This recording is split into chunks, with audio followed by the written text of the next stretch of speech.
nii et sa võtad verd, muudab selle neuroniteks, mis see siis on? Sinu ajukaart. Täpselt nii. Ja et me muudame selle frontaalkorteksi neuroniteks. See on ajupiirkond, mis on seotud psüühikahäiretega. Vereproovist. Lihtsast verevõtust, lihtsast vereproovist. Täpselt nagu iga teinegi vereproov, mida tehakse. Sinu kogemus on täpselt sama. Võetakse veri ja tehakse kaart sellest. Milline näeb välja frontaalkoor? Me teeme, ma arvan, et loeme välja, milline frontaalkoor välja näeb. Ja mis siis edasi? Ja siis puutume selle kokku kõige erinevate ravimitega, mida patsient muidu peaks oma kehas katsetama.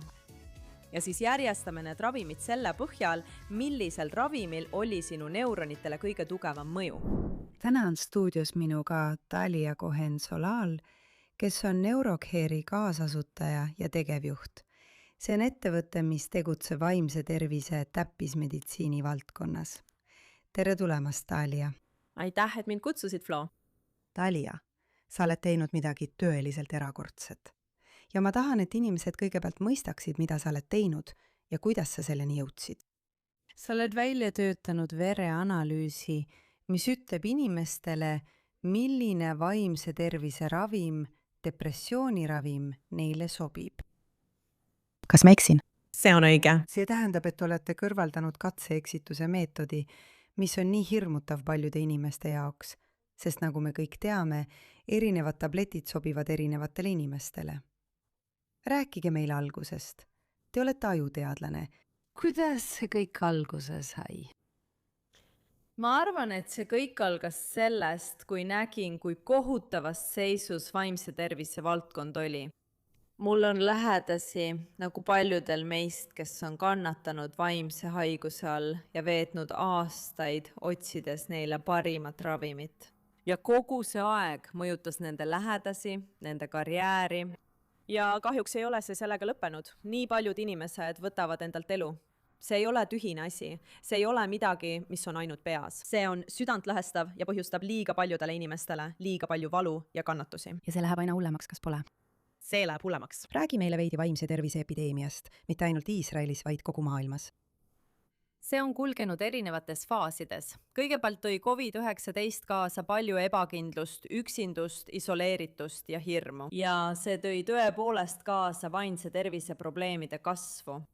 Pärast seda räägime Z-põlvkonnast, kellest 25% kannatab vaimse haiguse depressiooni all. 56% on diagnoositud vaimse tervise probleemiga. Z-generatsioonist. Z. Ameerika Ühendriikides on see diagnoos. See on epideemia. See on epideemia ja inimesed ei võta seda tõsiselt. Ja me paigutame selle endiselt teise haiguskategooriasse, kui südamehaigused, maksahaigused või südame-veresoonkonna haigused.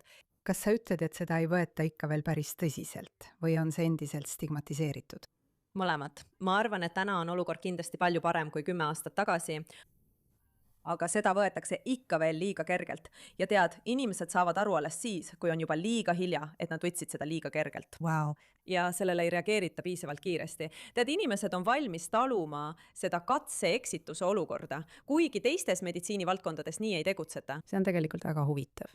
Nii et kuidas sa jõuad sellest, et vaatad enda ümber ja näed, et paljud sinu tuttavad või lähedased kannatavad vaimse tervise probleemide all, selleni, et mõtled, hei, mina hakkan seda lahendama.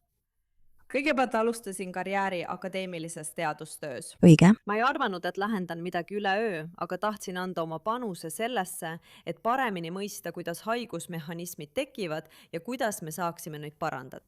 Selleks tegin palju akadeemilisi uuringuid Oxfordis, Londoni ülikooli kolledžis doktorantuuri raames ning seejärel järeldoktorantuuri Columbia ülikoolis, uurides kõiki psühhiaatriliste haiguste aluseks olevaid mehhanisme. Ja siis olin pettunud, et ma ei saanud tegelikult patsientide igapäevaellu muutust tuua. Seetõttu liitusin tööstusega. Nii et ma liitusin esmalt täppismeditsiini idufirmaga, mis tegeles epilepsia valdkonnas. Wow. Ja see oli lihtsalt hämmastav näha, millist mõju sa saad patsientide eludele avaldada. Ja just seal sain ma enesekindluse Neurocare'i asutada, kus me nüüd avaldame mõju vaimsele tervisele. Räägi meile, mida sa oled sisuliselt leiutanud? Ajalooliselt ei ole sul tegelikult olnud mingit ligipääsu ajule. Nii et kui sa tahaksid teha põhjendatud oletusi, kuidas vaimse tervisega seotud asju lahendada, siis teed seda küsitluste põhjal, võib-olla PET-i või MRI abil, aga need pole inimestele lihtsalt kättesaadavad. Ja nii nägimegi, et onkoloogias on sul ligipääs olemas. Sul on biopsiad, Põletikuliste haiguste puhul on sul vereproovid ja nii edasi, septitseemia. Nii et ütlesimegi, et tegelikult on täna tekkimas tehnoloogia, millega ma juhtumisi töötasin Columbia ülikoolis järeldoktorina, mis võimaldab meil saada kõigi patsientide neuroneid. Kuidas me seda teeme? Tehnoloogia, mis oli juba akadeemias olles alles arenemas, võimaldab võtta vereproovi ja muuta selle neuroniteks. nii et sa võtad verd, muudab selle neuroniteks, mis see siis on, sinu ajukaart? Täpselt nii. Nii et me muudame selle frontaalkortikaalseteks neuroniteks. Need pärinevad ajupiirkonnast, mis on seotud psühhiaatriliste häiretega. Vereproovist. Lihtsast verevõtust, lihtsast vereproovist, täpselt nagu iga teinegi vereproov, mida tehakse. Sinu kogemus on täpselt sama. Sa võtad verd, teed kaardi sellest, milline näeb välja otsmiku ajukoor. Ma ei ütleks täpselt, et see on kaart, aga me teeme ma arvan, et ülevaate sellest, milline otsmiku ajukoor välja näeb. Ja siis, mis edasi? Ja siis me laseme sellel kokku puutuda kõigi eri ravimitega, mida patsient tavaliselt peaks oma kehas katsetama. Ja siis me järjestame need ravimid selle põhjal, millisel ravimil oli sinu neuronitele kõige tugevam mõju. Lõppkokkuvõttes on neuronid need, mis aktiveeruvad ja mõjutavad sinu käitumist. Vau, niisiis, sisuliselt hoiatad ära katse eksitusega kaasneva vaeva, tees selle laboris ära. Täpselt nii. Palun ütle mulle, et seda on juba kasutatud. Räägi mulle veidi oma kasutuselevõtust. Kas see on juba saadaval, kas inimesed juba kasutavad seda? Jah, meil on väga hea meel, et oleme lõpuks inimestele täna kättesaadavad. Wow. Me muudame elusid. Oleme kättesaadavad Iisraelis, oleme kättesaadavad Ameerika Ühendriikides ja üle Euroopa. Ja lihtsalt see, et saan mõjutada patsientide ravitulemusi, on minu jaoks unistuse täitumine. Kas nüüd on vaja arste üle maailma harida, et nad mõistaksid, et see ei puuduta ainult psühhiaatreid? Kas see on mõeldud üldarstidele või psühhiaatritele? Kes neid teste teeb ja kas nad on teadlikud, et seda saab teha? See võib-olla on juba teine küsimus. Kas traditsioonilised, tead küll, arstid või praktikud on sellele vastu? Esiteks, iga patsient saab tulla meie veebisaidile ja tellida testi, sest me pakume seda ka otse patsientidele. Nagu DNA-testiga, saad seda ise teha. Täpselt nii. Vau, okei, täpselt nii. Nüüd saab igaüks tulla meie veebisaidile neurocare.com ja tellida meie testi. Seejärel viivad nad tulemused oma arstile, et aidata neil ravimite määramisel. Õige. Ja te annate neile väikese kokkuvõtte, millist ravimit te soovitate? Täpselt. Te ütlete, et see ravim töötas teie jaoks kõige paremini. See ravim avaldas teie neuronitele kõige suuremat mõju. Täpselt nii. See on kõigile kättesaadav, me pöördume ka arstide poole. Me koolitame esmalt psühhiaatreid, kuid sellel on väga oluline roll ka esmatasandi arstiabis. Muidugi. Psühhiaatrite juurde on väga pikad ootejärjekorrad. See on tegelikult suur probleem psühhiaatrilises abis. Inimesed mõtlevad, et ma ei hakka üldse proovima, sest ma ei saa kuude jooksul või oma eelarve piires head psühhiaatrit. See on tõsi. See võib aidata perearstidel patsiente paremini aidata ja vähendada koormust juba niigi ülekoormatud psühhiaatrilisele süsteemile. Ja kas te olete juba testinud, kui tõhus see on? Inimesed ütlevad, et jah, nad said kohe esimesel katsel pihta. Millised on seni tulemused? Meil on uskumatud tulemused, mis näitavad, et meie tõhusus on mitu korda kõrgem kui tavalisel arstil. Ja me avaldame need uuringud paari nädala pärast. Loodame, et need peaksid varsti avalikuks saama. Ja meil on ka päriselulised tulemused, mis samuti laekuvad ja avaldavad kogu meie tiimile suurt mõju. Sest patsiendid ütlevad meile, et nad tunnevad end lõpuks paremini pärast aastaid kestnud otsinguid. Otsingeid. Täpselt. Räägi meile mõni lugu. Mida sa kuulnud oled? Kõigepealt üks patsient, 19-aastane, kes oli selle läbi teinud.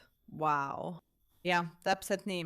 30% meie juurde tulevatest patsientidest on noored täiskasvanud, sest tänapäeva ühiskonnas on neil nii raske. See mõjutab neid nii palju. See mõjutab neid nii rängalt. Nagu ma ütlesin, me rääkisime sellest, kui suured need numbrid on. 56%. See on hullu meile. Jah. Ja noorte täiskasvanute seas, vanuses 14–18, on enesetapp suurim. Kas sa teed nalja? Surma põhjus. See on suurim tapja. Vabandust, enesetapp on teine suurim tapja. Esimene on õnnetused. Wow. Nii et teisel kohal suurim haigus, mis inimeste elusid võtab, on vaimse tervise probleemid, vaimne haigus. Seega peaksime kindlasti sellesse sihtrühma panustama ja andma neile võimalikult kiiresti juurdepääsu sellistele uutele võimalustele. Nii et okei, räägi meile sellest 19-aastasest. Nii et ta on juba proovinud 4 erinevat ravimit, olles vaid 19-aastane. Ja see võtab aega, et proovida ja siis aru saada, et see ei sobi sulle. 2-3 kuud iga ravimi kohta. ja mõnel neist võivad olla kohutavad kõrvaltoimed, eks? Õige. Mõtle selle peale. 19-aastane tüdruk, kaalutõus, higistamine, südame pekslemine. Kõik see ajal, mil sa ei saa isegi nautida neid sotsiaalseid suhtlusi, mida selles vanuses ootad. See on laastav sinu akadeemilisele karjäärile. See on laastav sinu enesekindlusele. Muidugi. See on nii habras iga. Sa ei taha raisata nädalat vale ravimi peale. Ei. Rääkimata sellest, et statistika järgi kulub keskmiselt 18 kuud. See on noor naine, kes tuli pärast mitmete ravimite proovimist. Täpselt nii. Tegi testi. Ja see viitas talle uuele ravimile. Ta polnud seda varem proovinud, nii et ta hakkas seda võtma. Ja juba 2-3 nädala jooksul hakkas tema tuju paranema. Nüüd on tal väga hea elukvaliteet pärast seda, kui ta lähtus katse-eksituse meetodi asemel meie testist, õigemini selle tulemustest. See on hämmastav. Ja see on kogu maailmas saadaval igal pool. Iisraelis, Euroopas ja Ameerika Ühendriikides. Wow. Räägi mulle siis, ma mõtlen, sa oled teadlane, sa oled ajuteadlane. Tulevik peabki olema täppismeditsiini valdkonnas, eks? Kas sa näed seda ka teistes valdkondades? Jah, ma mõtlen, et vähk on olnud täppismeditsiini eestvedaja. 75% uutest ravimitest. Neil on täppismeditsiini biomarker, mingi tüüpi biomarker, mis ütleb, et sa peaksid seda ravimit võtma sellepärast, et X. Tead, kõik, mida ma tean BRCA1 geenidest ja kõigist erinevatest geenidest onkoloogias. Ja vähiravi edukuse määrad on nüüd tohutult paremad võrreldes sellega, mis need olid 50 aastat tagasi. Ja see ajastu jõuab nüüd kõikidesse erinevatesse valdkondadesse. Onkoloogias on see 75%, teistes valdkondades on see 47%. Nii, et teised valdkonnad jõuavad järele täpselt. Aga enam ei arva keegi, et üks lahendus sobib kõigile peaaegu millegi puhul. Isegi statiinide puhul pead valima, ADHD ravimite puhul pead valima. Nii et on aeg see üle tuua. Kui sa mulle sellest esimest korda rääkisid, palusin ma sind, et sa läheksid ADHD valdkonda. Sest 2 lapse emana, kes võtsid ADHD ravimeid, tundsin, et me pidime palju katse-eksituse meetodil proovima ja osa sellest oli väga negatiivne ning avaldas väga halba mõju. Tead, juba niigi on raske oma lapsele üldse mingit ravimit anda, mida ma aastaid vältisin. Aga siis anda talle veel vale ravim. Sa tunned end nii halvasti. Kas me võiksime tulevikus Neurocareilt seda oodata? No, ma kuulasin, Flo. Ja see ongi see, mida me tahame järgmisena arendada, nii et loodame, et võib-olla kuskil 2027 või 2028 aastal. Ma mõtlen, sa ju vaatad sama aju, eks? Meetod on sama, aga nüüd pead sa vist täitma andmestikku, andmekogusid. Nii et jah, me oleme tõesti loonud platvormi. Täpselt, nagu võimalus ajusse vaadata avab äkitselt põhimõtteliselt kõik selle valdkonna näidustused. Ja asjaolu, et me oleme suutnud selle muuta maastootmiseks sobivaks, mõistlike tähtaegadega või ajaraamiga, mis sobib inimkäitumisega, see ongi tegelikult tehnoloogia. See ongi see, mida Neurocaire teeb. Ja nüüd rakendame seda lihtsalt erinevates kasutusjuhtudes. Meie esimene kasutusjuht on depressioon. Meie teine kasutusjuht on ATH. Ma arvan, et teete väga paljud vanemad väga-väga õnnelikuks, sest see on tead, ma peaaegu solvasin mõnda psühhiaatrit ja neuroloogi, kui ma ütlesin, et kõik ütlesid, et sa pead selle neuroloogi juurde minema. Ja ma küsisin, miks? See on ju kõik katse-eksitusmeetod. Ja nad olid nagu, ei, aga mina ütlesin, et see on kõik katse-eksitus. Ma tean emana, et see oli alati katse-eksitus. Täpselt, nii et ma arvan, et ATH puhul otsustavad vanemad pigem oodata, kui teha oma lapsele midagi valesti. Muidugi. Depressiooni puhul lahkud sa arsti kabinetist ja ta kirjutab sulle tõenäoliselt ravimi välja ning kirjutab selle meile kõrvuti. Ja selleks ajaks, kui oled selle ravimiga juba tegelenud, on meie tulemused sinu postkastis. See säästab sulle kuid katsetamist ja eksimist. ADHD puhul arvame, et inimesed tahavad seda kohe alguses kasutada. Võtta aega ja veenduda, et nende laps alustab kohe õige ravimiga. Täpselt. Keegi ei taha seda teha. Juba niigi on piisavalt halb, et üldse peab sellega tegelema. Täpselt. Nii et sa lõid selle ettevõtte, selle idufirma siin Iisraelis, nii et nüüd oled sa sisuliselt osa idufirmade riigist. Räägi meile natuke, kuidas siin töötamine on. Kas see oli lihtsam või raskem, kui sa arvasid, et see oleks olnud kusagil mujal? Kas siin on õhkkond, kus inimesed on lihtsalt rohkem valmis uusi asju proovima? Kuidas oli seda siin teha? Sest sa ei ole ju siin sündinud nagu mina. Me oleme mõlemad immigrandid. Kuidas sul oli seda siin teha? Ma arvan, et see oli suurepärane otsus. Iisrael kui ökosüsteem, eriti eluteaduste valdkonnas, kihab elust. Seel on nii palju, ma arvan, et seal on kõige rohkem eluteaduste doktorikraade elaniku kohta. Nii et sul on suurepärased inimesed, keda oma meeskonda tuua. Kõigil on üsna kõrge riskitaluvus või siis idufirmade riigimentaliteet. Nii et väga andekad inimesed on valmis võtma riski varajases staadiumis idufirmaga liitumisel. See ei ole sama mentaliteet, mida leiaksid teistest riikidest. Nii et sa saad kõrge kvaliteediga inimesi ja oled ökosüsteemis, kus kõik püüavad üksteist toetada. Just nii ongi. Ja eriti veel, et sa alustasid Jeruusalemma ökosüsteemis, millega olen väga uhkusega seotud olnud poliitika poolelt. Sa alustasid Mass Challenges, mis oli üks esimesi kiirendeid, kuhu sa läksid. Ja ma olen sinuga kindlasti nõus, et siin on väga toetav ökosüsteem. Täpselt. Kui me oma ettevõtte tegelikult käivitasime, saime kasu nii paljudest Iisraeli Startup Nationi elementidest kui ka Jeruusalemma ökosüsteemist. Esiteks suurepärane Mass Challenge Accelerator programm. Teiseks me olime BioGivis, mis on väga ainulaadne koht, selliseid pole maailmas eriti palju. See on labor, kus sa lihtsalt rendid ruumi. Heiglas. Hebrea ülikooli Givat Rami kampuses.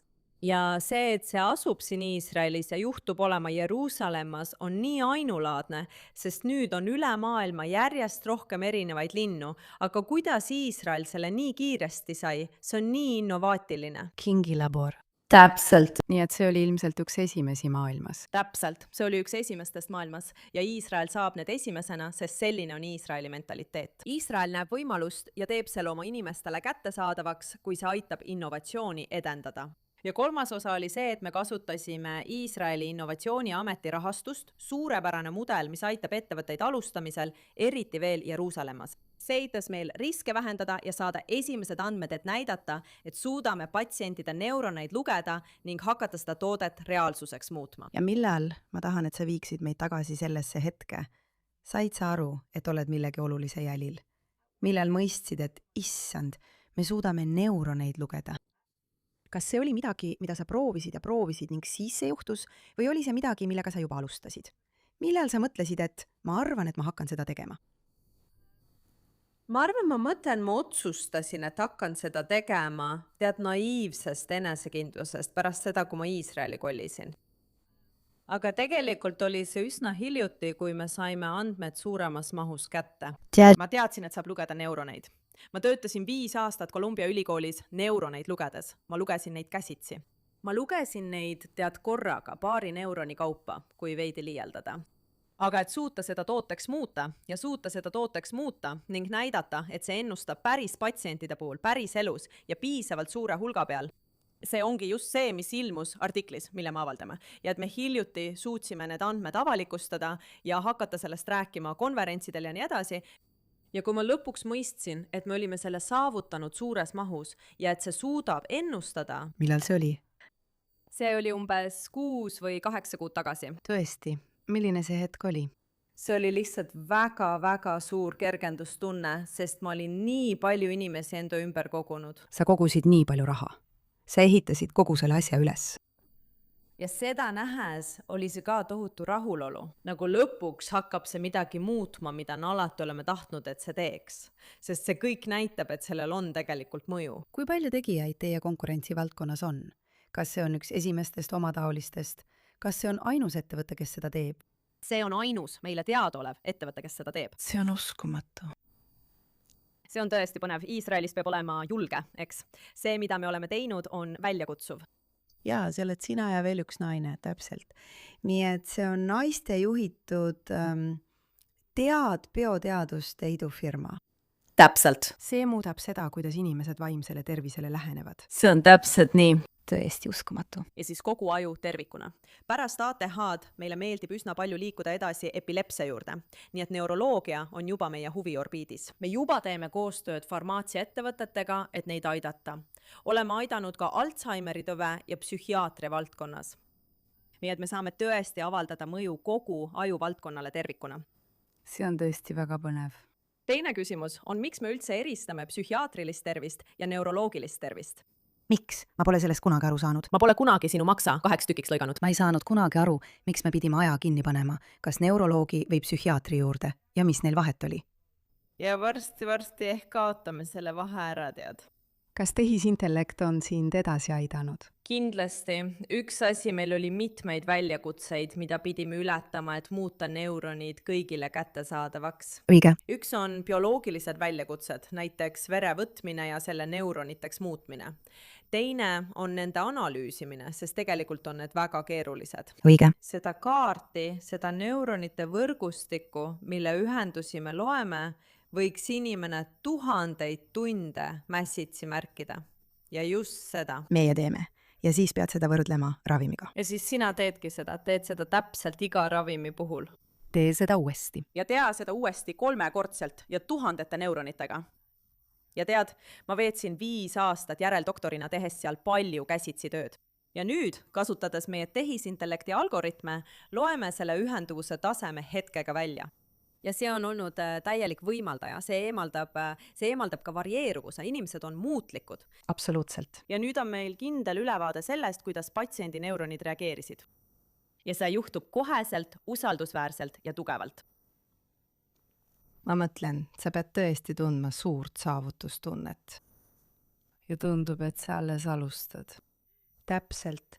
Sa võiksid lõpuks tõesti lahendada nii paljud neuroloogilised probleemid, mis meid kõiki mõjutavad.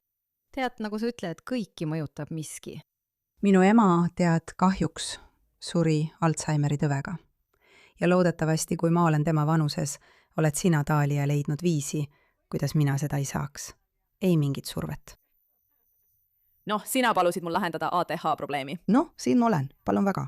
Sina lahendad depressiooni, sina hakkad lahendama ATH-d ja see on lihtsalt nii inspireeriv, et sa ei ole mitte ainult naine, vaid ka ema ja sa saad kõigega hakkama. Ja sa teed nii palju, millel on nii suur ülemaailmne mõju. Ma ei tea palju inimesi, kellel oleks selline mõju nagu sinul inimeste paremaks muutmisel ja tervendamisel. Ja eriti nüüd tead kõigi nende traumadega, mida me siin Iisraelis oleme läbi elanud, kui meil oli vaja nii palju abi kogu maailma traumadega. Üldiselt, aga eriti just siin pärast 7. oktoobrit peab see sulle tohutut rahulolu pakkuma. Et sa saad tegelikult olla abiks sõduritele, ohvritele, tead küll inimestele, kes olid pärast 7. oktoobrit laastatud. Täpselt. Ma istusin seal alati pettunult pärast seda, kui olin Iisraeli kolinud ja sain aru, et kogu see hämmastav Iisraeli tehnoloogia luuakse siin, aga nii suur osa sellest ei olnud Iisraelis kättesaadav. See müüdi maha. See müüdi maha või nende esimeseks turuks oli Ameerika ja nad ei vaevunud seda Iisraeli tooma omaenda turule. Ilmselgelt on mõned neist tarbijatooted, mis ei avalda patsientide elule nii suurt mõju. Kuigi ma vaatasin mõningaid tehnoloogiaid vastsündinutele. Need on elupäästvad tehnoloogiad ja ma pidin minema teistesse riikidesse, et saada Iisraeli tehnoloogiat. Ja see ei olnud see, mida ma tahtsin. Ma tegin alija, olen sionist, ma tegin alija kindel põhjusel ja see oli minu jaoks nii oluline, eriti pärast 7. oktoobrit, et see test oleks siin Iisraelis kättesaadav. Nii et me pingutasime, me veendusime, et see oleks meie jaoks prioriteet. Siin ei ole tervishoiuministeeriumi bürokraatia tõttu lihtne. Täpselt. See oligi meie jaoks prioriteet. Ja me oleme nii õnnelikud, et saame selle tegelikult ka siin Iisraelis käivitada ja anda oma väikese panuse kannatuste leevendamiseks, mis on toimunud alates 7. oktoobrist. Ma arvan, et see saab olema rohkem kui väike panus. Dalia, kol hakavod, tubli töö selle imelise töö eest, mida oled teinud. See on tõesti inspireeriv. Ja kõik teile seal lihtsalt teadmiseks, et NeuroCare on test, mis on kättesaadav kõigile, keda teate vaimse tervise probleemidega maadlevat. Ja selle lõi üks uskumatu naine, immigrant siin Jeruusalemmas, Dalia Cohen-Salal ja NeuroCare. Suur aitäh, et siin oled. Aitäh!